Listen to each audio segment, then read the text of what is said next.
नमस्कार, मैं हूं राजीव। बीते सप्ताह भारतीय बाजार के लिए एक बार फिर से धमाकेदार रहा और एक मायने में ऐतिहासिक भी, इस मायने में कि पहली बार सेंसेक्स 45,000 के आंकड़े को पार करने में सफल रहा। 45,000 के ऊपर बंद भी हुआ है।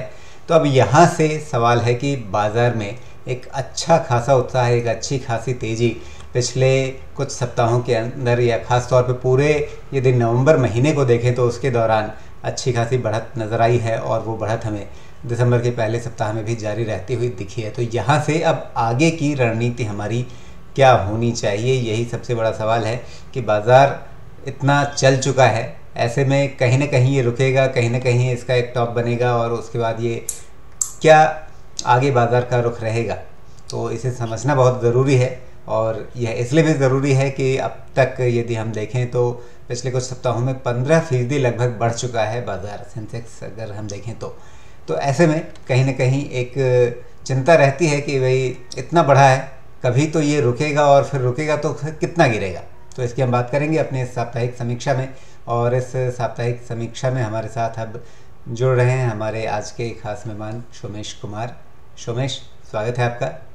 जो सबसे पहला सवाल मेरा यही है कि भाई 15% तो बढ़ गए नीचे से, यदि आप 30 अक्टूबर का निचला स्तर देखें वहाँ से, तो कहीं पे तो ये गाड़ी रुकेगी या फिर ये 2007-2008 जनवरी वाली कहानी हो गई कि भाई ये हर सप्ताह हम लोग चर्चाएं करते थे उस समय कि भाई ये बाज़ार कितना बढ़ेगा और पता चलता था कि हर महीने बाज़ार एक नए रिकॉर्ड पर है, एक नई ऊंचाई पर है।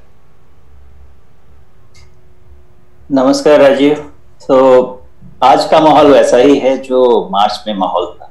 कैसा है? मार्च में जो हो रहा था उसे मेल्ट डाउन कहते हैं और अभी जो हो रहा है उसे मेल्ट अप कहते हैं। तो ये फेज अपने आप डिसाइड करेगा कहाँ रुकेगा।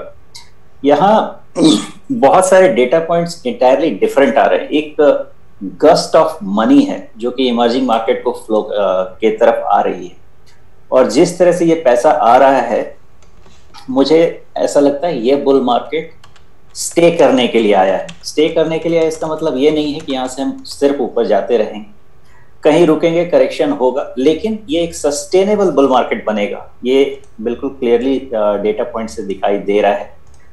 65,000 करोड़ नवंबर में बाई होने के बावजूद भी 10,000 करोड़ के ऊपर नेट बाइंग कैश मार्केट में हो चुकी है एफआईआई की दिसंबर में अभी तक। जबकि दिसंबर का महीना थोड़ा सेकेंड हाफ में ठंडा रहता है क्योंकि लोग ट्रेडर्स अभी ईयर एंड छुट्टी पे जाते हैं, लेकिन अभी तक फ्लो बहुत ज्यादा है। कुछ फैक्टर्स बहुत इंपॉर्टेंट हैं ट्रेडर्स इन्वेस्टर्स के लिए। जितना ये मार्केट अभी आसान दिख रहा है, आने समय में ये मार्केट उतना ही टफ हो सकता है। टफ होने का मतलब ये नहीं है कि बुल मार्केट खत्म हो गया। टफ होने का मतलब ये है बहुत वाइल्ड वोलेटिलिटी एक्सपेक्ट हो सकती है। कब हो कि कोई उम्मीद नहीं कर सकता अभी। हो सकता है इस महीने हो सकता है कि अगले साल हो, या हो सकता है अगले फाइनेंशियल हो।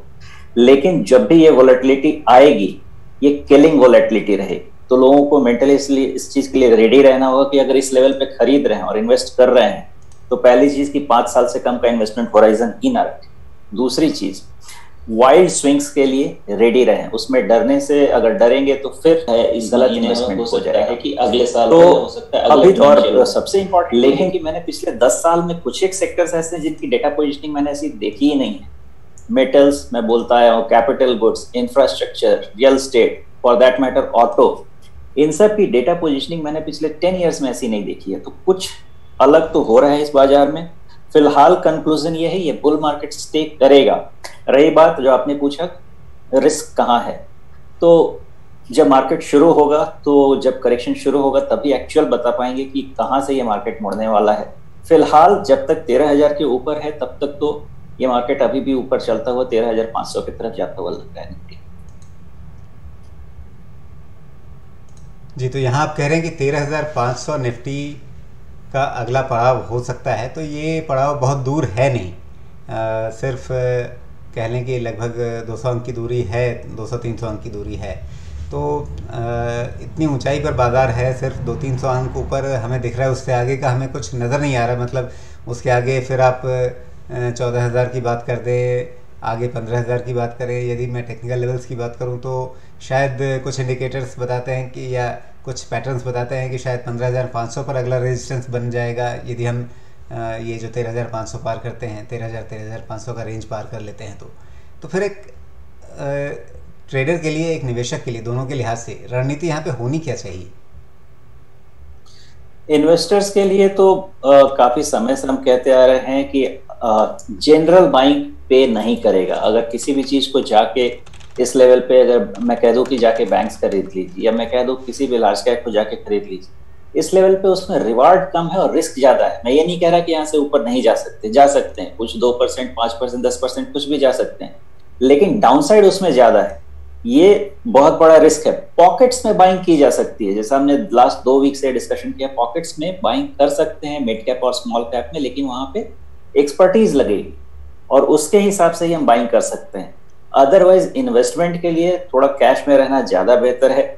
छोटे छोटे में अमाउंट में ट्रेडिंग कर सकते हैं, क्योंकि टेक्निकली पैटर्न वाइज आगे लेवल्स बनते हैं। 13,500 के ऊपर में 14,000, 14,000 का नेक्स्ट बनता है और उसके बाद 14,400 का बनता है। ये रेंज तो बनता है और हमने अपने काइजन निफ्टी रिपोर्ट में कहा भी है कि 14,500 का नेक्स्ट टारगेट निफ्टी का होना चाहिए, लेकिन वो टारगेट होना चाहिए 1 साल बाद का। इतनी तेज रैली में वो पहले आ जाए तो अच्छी बात है, लेकिन टारगेट थोड़ा 1 साल के बाद का ही होना चाहिए। जी, तो अब यहाँ से यदि बाजार कहीं पे रुकता है, थमता है, तो वो पहला संकेत क्या होगा जब आपको लगेगा कि यहाँ पर एक शॉर्ट टर्म टॉप बन गया है? अभी के पैटर्न के हिसाब से शॉर्ट टर्म ट्रेंड 12,700 के पहले चेंज नहीं होगा। अब यहाँ पे बात आती है फिर से कि ट्रेडर्स क्या करें, तो पहला इंडिकेशन 13,000 के नीचे जाने के रहेगा। अगर 13,000 के नीचे जाता है निफ्टी, तो पहला इंडिकेशन तो आ जाएगा कि अगर कोई ट्रेडिंग लॉन्ग है तो उसको एक बारी कट करके रख लीजिए। शॉर्ट टर्म ट्रेंड चेंज होगा 12,700 के पास मेरे हिसाब से, और मीडियम टर्म ट्रेंड चेंज होने के लिए काफी नीचे लेवल लगेगा, वो 11,500 का लगेगा। थोड़ा इलॉजिकल लगता है, लेकिन जिस पेस पे निफ्टी ऊपर आ रही है, इस हिसाब से लेवल्स भी थोड़े डीप ही बनने वाले। जी, यहाँ पर एक दर्शक का सवाल है, आफ्ताब जी हमसे पूछ रहे हैं कि भाई आपने जो एक लेवल बताया है, कैश में कितना रहना है? मेरा ख्याल आपने लगभग 30% के आसपास की बात कही हुई है। हाँ, तो ये काफी क्वेश्चंस आए इसमें, और मैंने जो लोगों को समझाया है, कैश का लेवल जो मेंटेन करना होता है, जैसे हमने पिछले बार भी डिस्कस किया था, रिस्क एपेटाइट जितना होता है, तो मिनिमम 20% तो कैश में रहना चाहिए, अप टू 40% डिपेंडिंग अपॉन जो रिस्क एपेटाइट है, कैश में रह सकते हैं। जी, और इनका ही एक और सवाल है कि यहाँ पे राकेश बडेरा हैं, उनकी टिप्पणी एक है, मेरा ख्याल है वो शायद आप इत्तेफाक रखेंगे इस बात से कि इस समय जो रिस्क रिवॉर्ड प्रोफाइल है, रिस्क रिवॉर्ड रेशियो है, शायद इस समय जो खरीदारी करेंगे उनके लिए रिस्क जितना है उसकी तुलना में शायद लाभ उतना नहीं होगा। जी, बिल्कुल सही बात है। तो यहाँ से रिस्क रिवार्ड फेवर में नहीं है। जैसा मैंने पहले बोला, ये मेल्ट अप फेस है। मेल्ट अप फेस में भी हमको वही समझ में नहीं आएगा कि मार्केट क्यों ऊपर जा रहा है, कितना ऊपर जा रहा है, सब कुछ इरैशनल लगेगा।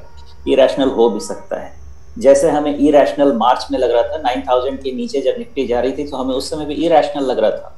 लेकिन जब भी मार्केट चलता है तो under penetration and over penetration होता ही होता है, और वही जो फेज होता है ये मेल्टअप का होता है। इसमें पेशेंस चाहिए, या तो स्टॉक पिकिंग कर सकते हैं तो स्टॉक पिकिंग करनी चाहिए।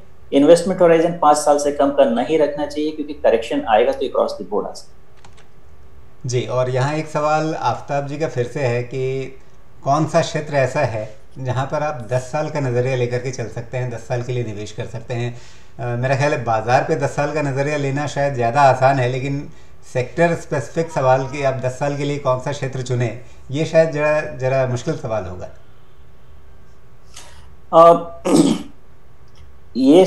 इस सिचुएशन में जो इकोनॉमिक साइकिल है, पहले अगर मैं 1 डिकेड पहले जाऊं या 2 डिकेड पहले जाऊं तो 10 साल का नजरिया बनाया जा सकता था। अब चीजें फ्लूइड हो रही है, सिचुएशंस फ्लूइड हो रहे हैं। एक साथ 10 साल का नजरिया बनाना मेरे हिसाब से पहली चीज सही नहीं। नजरिया 5 साल तक का बना सकते हैं, बिकॉज वो इकोनॉमिक साइकिल होता है, मोस्टली वो फॉलो हो सकता है। और अगले 5 साल के हिसाब से जो डेटा, जैसे मैं कह रहा हूँ, डेटा अलग दिख रहा है। ऐसा लग रहा है कि इकोनॉमी ओरिएंटेड सेक्टर्स जो हैं वो सस्टेनेबल रन देंगे, पेशेंस लगेगा, क्योंकि जैसा हमको आईटी में तुरंत रिटर्न मिल गया, फार्मा में तुरंत रिटर्न मिल गया, वैसे शायद नहीं मिलेगा यहाँ पे। And in fact for that matter pharma में हमको तुरंत रिटर्न नहीं मिला था। अगर फार्मा किसी ने पहले पिछले 5 साल से होल्ड किया हो तो उनको शायद ही अच्छा रिटर्न मिला होगा। ये रिटर्न कोविड फेज में ही मिला है। वैसे ही अगर पेशेंस रखेंगे और अच्छी चीजें सेलेक्ट करेंगे, इकोनॉमी ओरिएंटेड सेक्टर्स अभी तो ओवरहीटेड हो चुके हैं, जैसे मेटल्स है, कैपिटल गुड्स, इंफ्रास्ट्रक्चर ओवरहीटेड हो चुके हैं। इन सब में मेरे ख्याल से अगले 5 साल तक कहानी बननी चाहिए। तो मेरा ख्याल है वहां पे ध्यान अगर लगा सके तो ज्यादा बेहतर है। जी, यदि मिड कैप और स्मॉल कैप की बात करें तो वहाँ पर आपका नज़रिया क्या बन रहा है? क्योंकि दिग्गज सूचकांकों में तो अच्छी खासी बढ़त सेंसेक्स निफ्टी में आ गई है, लेकिन मिड कैप को देखें तो जहाँ सेंसेक्स निफ्टी काफ़ी पहले ही रिकॉर्ड स्तरों को पार कर गए थे पिछले, मिड कैप इंडेक्स ने बस अभी अभी पिछले सप्ताह अपना पिछला रिकॉर्ड छुआ है जो जनवरी 2018 में बना था, वहाँ पर अब जा कर के ये पहुँचा है। स्मॉल कैप इंडेक्स को देखें तो जनवरी 2018 में जो टॉप बना था वहाँ से मार्च 2020 तक जो गिरा, उसकी सिर्फ आधी वापसी अभी तक 50% रिट्रेसमेंट हुई है। वो अपने पुराने पीक से बहुत पीछे है इस समय। तो बेशक पिछले कुछ समय में, कुछ महीनों में ज़रूर मिड कैप इंडेक्स और स्मॉल कैप इंडेक्स अच्छे खासे चले हैं, लेकिन यदि आप उनके हिस्टोरिकल पर्सपेक्टिव में देखेंगे तो शायद उनमें अभी वो तेज़ी नहीं आई है जो हमें दिग्गजों में दिख चुकी है। अभी मिड कैप और स्मॉल कैप मेरे हिसाब से अगले 2 साल, 3 साल, 4 साल बहुत और अच्छे चलेंगे। कारण पहले इसका कारण समझ लेते हैं। जिस तरह के फंड फ्लो एंटर हो रहे हैं इक्विटी मार्केट में, ये फंड फ्लो सपोर्ट करने के लिए सिर्फ इंडेक्स या इंडेक्स के अराउंड जो स्टॉक्स है वो सफिशिएंट नहीं रहे। इसका मतलब जो हिडन स्टोरीज हैं, जो अच्छी स्टोरीज हैं मिड कैप में, स्मॉल कैप में, फ्यूचर बाउंड स्टोरीज हैं, उसमें भी फंड डिप्लॉयमेंट होगी। तो मेरा ऐसा मानना है कि इस बारी का जो इनफैक्ट कुछ सवाल मुझे ये भी आए और बार बार आते हैं कि स्मॉल कैप जिस तेजी से चल रहे हैं ये मार्केट का आखिरी फेज लगता है। देखिए, आखिरी फेज हो सकता है फ्रॉम करेक्शन स्टैंड पॉइंट। तो क्या हम बात कर रहे हैं अगले 3 महीने, 2 महीने, 1 महीने, 6 महीने के लिए, या हम बात कर रहे हैं अगले 3 साल, 4 साल, 5 साल के लिए? दोनों का डिस्कशन अलग होगा। अगर हम बात कर रहे हैं कि अगले 2 से 6 महीने कैसा रहेगा, कभी भी वाइल्ड स्विंग्स आ सकते हैं जो आपके लिए बाइंग अपॉर्चुनिटी होंगे अगर आप लॉन्ग टर्म इन्वेस्टर हैं और 5 साल जम के रह सकते हैं बाजार में। तो उस हिसाब से आपको मिड कैप और स्मॉल कैप में काफी अपॉर्चुनिटी मिलने वाले हैं।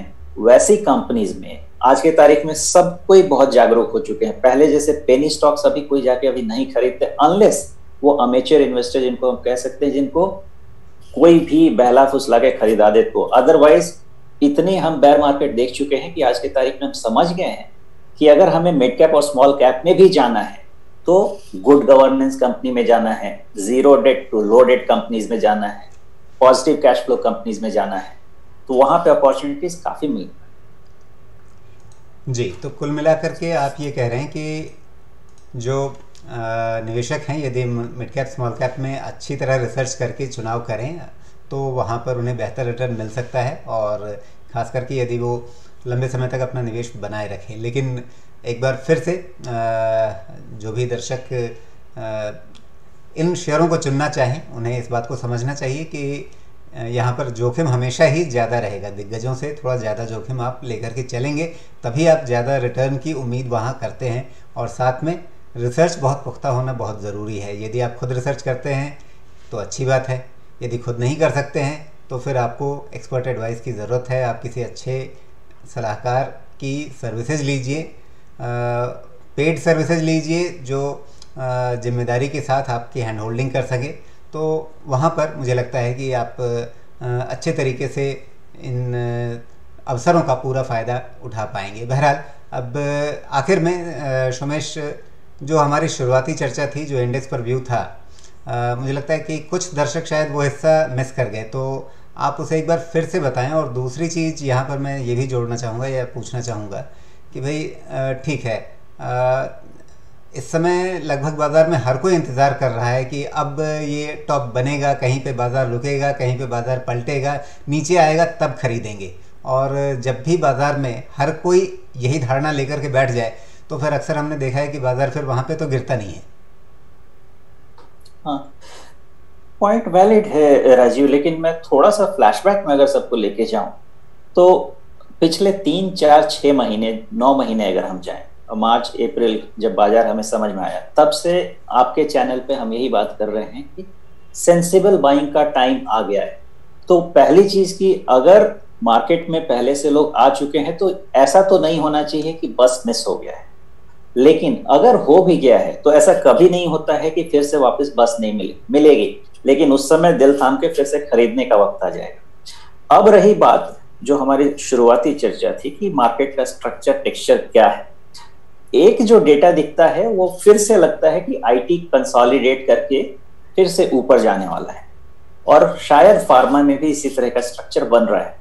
ये स्ट्रक्चर बनने का मतलब है कि हो सकता है एक तरफ एक बार फिर से एफएमसीजी में ऑलरेडी बाइंग आ गई है, जैसा हमने पहले भी कहा था। इसका मतलब ये है कि कहीं ना कहीं थोड़े डिफेंसिव्स में मूव होने का इंटेंशन हो सकता है। जो लार्ज ट्रेडर इन्वेस्टर्स जो इन्फॉर्म ज्यादा होते हैं उनका ऐसा इंटेंशन लगता है। इसका मतलब ये है कि हो सकता है आसपास ही कहीं टॉप हो एक शॉर्ट टर्म, जब बनेगा तब समझ में आएगा, फिलहाल समझ में नहीं आएगा, इतनी मार्केट में आग लगी हुई है। तो दो चीजों का ध्यान रखें, 13,000 से 12,700 अगर ये निफ्टी सस्टेन करती है तो फिर से ये मार्केट बाय एट डिप्स ही रहने वाला है। 13,500 हो सकता है उसके ऊपर भी जाने वाला है। प्राइस अर्निंग मल्टीपल हमारे लिए सिर्फ एक नंबर होकर थोड़े टाइम के लिए रह जाएगा। लेकिन अगर 12,700 टूट जाता है, कहीं ना कहीं थोड़ा सा कॉशियस रहिए, फिर हम देखते हैं कि सपोर्ट कहाँ बनता है, फिर उसमें फ्रेश बाई फिर से बात करेंगे बाई कहाँ से कर सकते हैं। जी, तो यहाँ पर आपने 12,700 कहा और उसके थोड़ा ऊपर ही 20 दिनों का सिंपल मूविंग एवरेज भी होगा, तो मेरा ख्याल है पहली वार्निंग तो वहीं पे मिल जाएगी अगर 20 दिनों का सिंपल मूविंग एवरेज 20 SMA टूटता है। हाँ, सिंपल मूविंग एवरेज हमने पहले भी बात किया था। मैं एक point of time simple moving average से अच्छा है ना, जो 20 से 30 दिनों के बीच का जो मूविंग एवरेज होता है वो देखें तो उनकी सेफ्टी नेट थोड़ी ज्यादा रहेगी। और इसलिए मैं फैक्टर कर रहा हूं कि एक रेंज, हमेशा मूविंग एवरेज का एक रेंज ले ले तो बेहतर है। तो 13,000 से सपोर्ट शुरू हो जाना चाहिए नॉर्मली मार्केट में, अगर इस लिक्विडिटी को मेंटेन रहना है तो। इन केस 13,000 नहीं भी रहता है तो 12,700 तक बाजार बाय एट डिप्स ही रहने वाला है। 13,000 ऐसा लेवल है कि वहां पे अपने कुछ पोजीशंस को हल्के कर लें ट्रेडर्स, अगर लॉन्ग पोजीशंस है तो। 12,700 के नीचे तो लॉजिकली यही बनेगा कि short term trading positions cut कर दे, even if it means that ये व्यू रॉन्ग हो जाए। सेफ्टी स्टैंड पॉइंट से वो ज्यादा इंपॉर्टेंट है। जी सोमेश जी, बहुत बहुत धन्यवाद आपका आज की इस बातचीत के लिए, समय निकालने के लिए। और आज हमारी चर्चा में काफ़ी लोग जुड़े लाइव के दौरान और चैट पर भी उपलब्ध रहे। आशा करते हैं कि वो सब, यदि कुछ लोग बीच में जुड़े हैं तो वो शायद इस वीडियो को दोबारा से सुन करके पूरा फ़ायदा भी उठा पाएंगे। बहरहाल अभी इस बातचीत को समेटने का यह वक्त है। आपने समय निकाला, बहुत बहुत धन्यवाद। सभी का बहुत बहुत धन्यवाद। और आगे भी हम कोशिश करेंगे कि अपनी तरफ से जितनी भी इंफॉर्मेशन नॉलेज हो सके उनके साथ शेयर करते रहें।